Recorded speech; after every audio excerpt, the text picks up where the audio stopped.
ముఖ్యమైన విషయం చెప్పాలని ఒంటరిగా రానా? ఎక్కడికి ఒంటరిగా వెళ్తున్నారు? మాణిక్యం రమ్మని చెప్పాడు. కూడా ఎవరైనా తీసుకెళ్ళండి. ఎవరైనా తీసుకెళ్దామంటే భయపడుతున్నాడు. ఒంటరిగానే వెళ్ళొస్తా. వద్దు సుబ్బారావు, అయ్యా అన్నతోటి వెళ్ళు. సరేనే. 2 కత్తులు తీసుకెళ్ళు.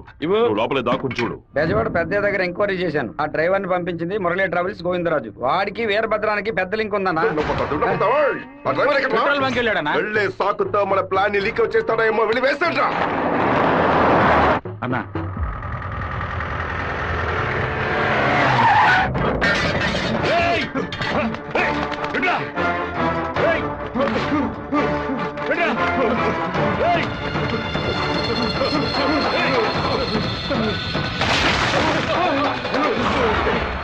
జీతం తీసుకునేది మాయి గారి దగ్గర, పనిచేసేది వీరభద్రానిక.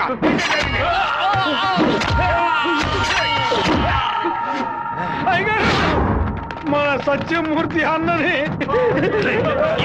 దగ్గర మనుషులు చంపేశారయ్యా.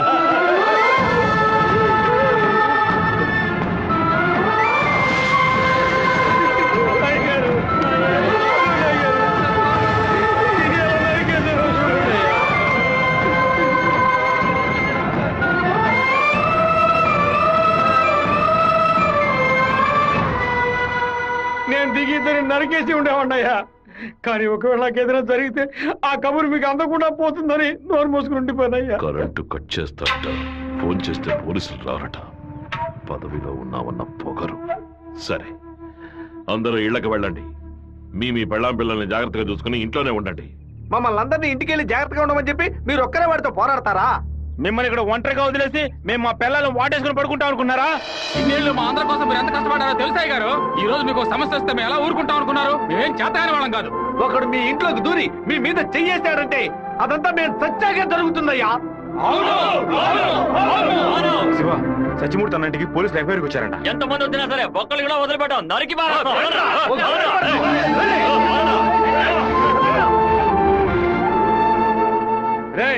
ఎవడు వచ్చేస్తారే కట్టుకో కంటగా నరికేస్తాం. మీ వీధిలోకే కాదయ్యా, ఈ వీధిలోకి ఎవరు వచ్చేస్తారే నరికి పోగులు పెట్టేస్తాం. అన్న, బెజవాడ నుంచి వచ్చిన వాళ్ళు రాత్రి 10:30కి సరిగ్గా మన ఊరు పొలి మీదకి రాగానే మనకు ఫోన్ చేస్తారు. మనం సిగ్నల్ ఇస్తే చాలన్నా. ఆ వీరభద్రం చేస్తే పులివెందుల వాళ్ళు మన్ని వెతుకుంటూ వస్తారు. నేను గవర్నమెంట్ గెస్ట్ హౌస్ లో ఉంటాను. మీరు ఆ సత్రంలో ఉండి పని పూర్తయిన తర్వాత రండి, కలిసి హైదరాబాద్. సరే, మీరందరూ బయలుదేరండి. సరే అయ్యా. నాన్న, మన ఊరోళ్ళంతా మన మీద ఉన్న ప్రేమతో పిచ్చి పట్టినట్టు ప్రవర్తిస్తున్నారు. ఎవరు వచ్చినా సరే నరికి పారేస్తారు. కానీ జరగబోయే గొడవలో మన వాళ్ళకి నష్టం జరుగుతుందిగా. డబ్బు కోసం వచ్చే వాళ్ళ ప్రాణాలు పోతే వాళ్ళ భార్యలు కూడా ఏడవరు. కానీ మాదయ్య భార్యకి, శివప్రసాద్ కుటుంబానికి ఎవరు సమాధానం చెప్తారు నాన్న? ఏం చేయమంటావయ్యా? చట్టము అధికారము వాడి చేతుల్లో ఉంది. తిప్పి కొట్టడం తప్ప మనకు వేరే దారి లేదు. ఒక దారుంది నాన్న. వచ్చే 50 మందిని ఆపడానికి ముగ్గురిని లేపితే చాలు. అర్థం కాలేదు. ఆ రాజశేఖరం, వాడి 2 చెంచాలు, వాళ్ళని లేపేస్తే చాలు, ఏ గొడవ ఉండదు.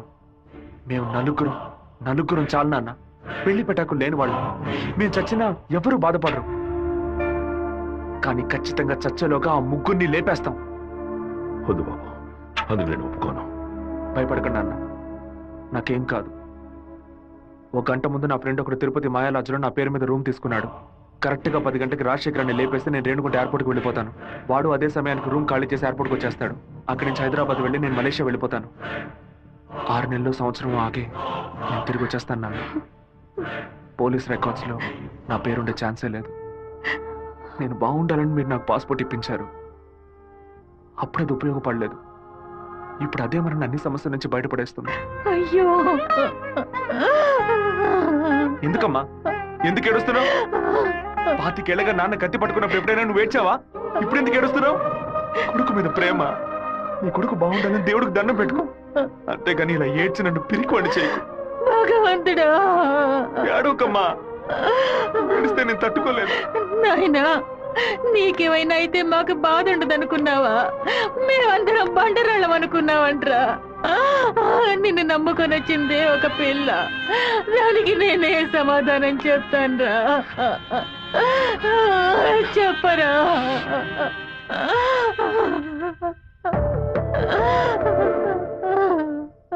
చెప్పు, నేను ఇప్పుడు ఏం చేయను? ఇన్ని రోజులు ప్రతి ఒక్క కత్తి వెనక రక్తం మాత్రమే ఉంటుందనుకున్నాను. కానీ ఇంత పెద్ద పోరాటమే ఉంటుందని ఇప్పుడే నాకు అర్థమైంది. నేను వెయిట్ చేస్తుంటాను. తిరిగి వచ్చేంత వరకు వెయిట్ చేస్తుంటాను. మీరే చెప్పారు కదా నాన్న, కోపిష్టి కత్తి పడితేనే తప్పు, కాపలావిడ పడితే తప్పు లేదని. నేను కోపంతో వెళ్ళట్లేదు నాన్న, మనల్ని కాపాడుకోవడానికి వెళ్తున్నాను.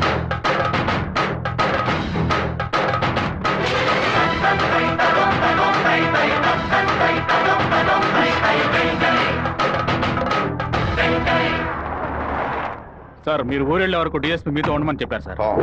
ఊళ్ళో కరెంట్ కట్ అవగానే అన్ని ఫైర్ స్టేషన్లకు ఫోన్ చేసి ఊరు తగలబడిపోతుందని చెప్పండి. సరే. ఫైర్ ఇంజిన్లు వచ్చేలాగా ఊళ్ళో ఉన్న గడ్డి వాళ్ళన్నింటినీ తగలబెట్టేయండి.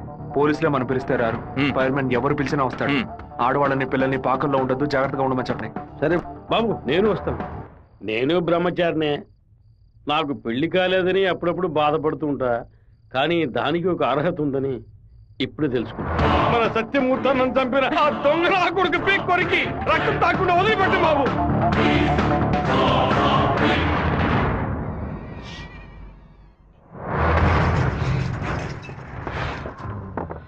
శివ, ఇంట్లో ఎవరు లేరు, అందరూ కళ్యాణ మండపంలో ఉన్నారు.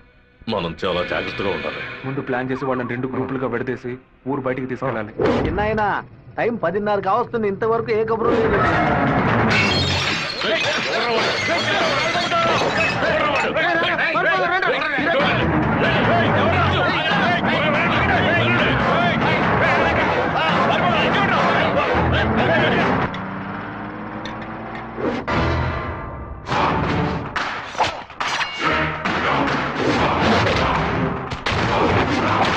మేమంతా ఇక్కడ సిద్ధంగానే ఉన్నాం.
ఫోన్ చేయట్లేదన్నా. ఊళ్ళోకి వెళ్ళి చూద్దాం పదండి. వాళ్ళు పక్కనే ఉన్న రైలు పొదలో ఉన్నారు.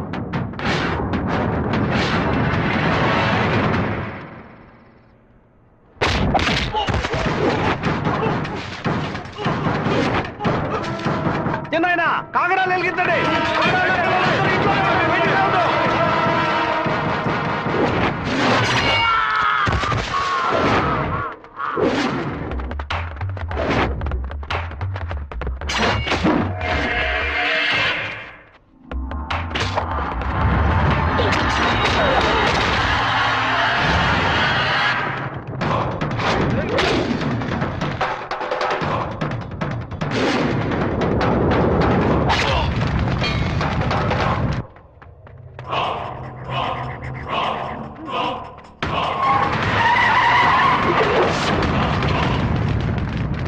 అన్నా, ఏంటన్నది? మన రమ్మని బాలే పని పూర్తి చేసినట్టున్నారు.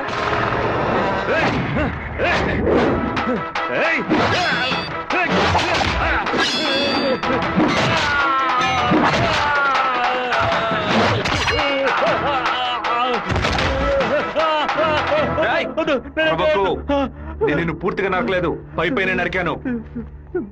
నేను చెప్పినట్టు మీరు నడుచుకున్నావు అంటే నేను ఇలాగే ఎత్తుకెళ్ళి ఇక్కడున్న జనరల్ హాస్పిటల్లో చేర్పిస్తాను, బతికిపోతావు. లేదో ఇక్కడ గిలిగిలా కొట్టుకుని చావు, నరికిన చోట మట్టేసి వెళ్ళిపోతాను. ఏమంటావు?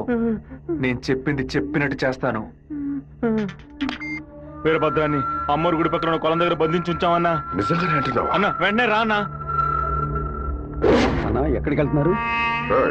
వాడి నా చేతులతో నరకాలరా. ఇప్పుడు బయటికి వెళ్తే రేపు పోలీసు వాడే సాక్షి కూర్చుంటాడు. అయితే ఒక పని చేయి, వాళ్ళకి తెలియకుండా కార్ని వెనక్కి తీసుకురా. ఇది కూడా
మా నాన్న తల నరికేస్తావా?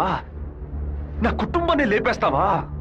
పదవిని ఉపయోగించుకునే డబ్బు కోసం నువ్వేమైనా చేస్తావు. నిన్ను ఎదిరించిన వాడు శత్రువు. రాయ్ చెట్ట వాళ్ళంతా కలిసి మంచి వాళ్ళని అంతం చేయగలిగితే ఇక దేవుడు ఎందుకురా? గుళ్ళెందుకు? నాకు నా కుటుంబం ముఖ్యం, నా ఊరు ముఖ్యం, మా నాన్న ముఖ్యం.